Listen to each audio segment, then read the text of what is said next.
อย่ามางานแต่นองานบวชที่วัดเปิ้นจัดโซฮือฟังพอ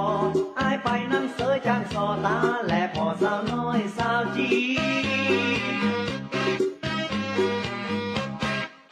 บึดใจคำเดียวน้องพอเตียวกายนายไปพอตั้งหลังเหมือนลูกแม่ใบพอตั้งหน้าคล้ายลูกแม่สี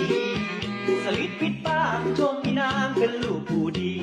อันบ่าวปัดทอนฟังนี้เหมือนลุงดีบนฟ้าวไปตรง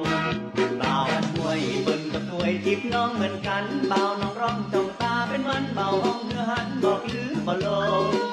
เปิ้นมีรถยนต์ขี่บนถนนปลอดโปร่งตัวอ้ายมันเตียวแล้วต้องคนน้ำประมงเลยก็สนใจ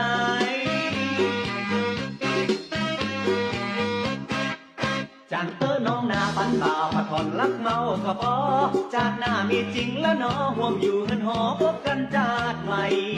จากนี้ย้ายโจรเกิดเป็นคนกับเปิ้นบ่ได้คือยังบ่ได้ดังใจรักเมาเพิ่นไปจามใจคนเดียว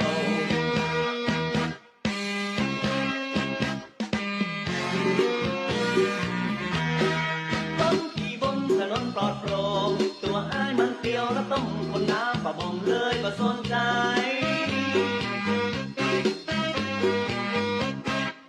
จางเตอน้องนาปันบ่าวผัดผ่อนรักเมาก็พอจากหน้ามีจริงแล้วน้อห่วมอยู่เฮือนหอพบกันจากใหม่จากนี้ย้ายโจรเกิดเป็นคนกับเปิ้นบ่ได้คือยังบ่ได้ดังใจรักเมาเพิ่นไปจามใจคนเดี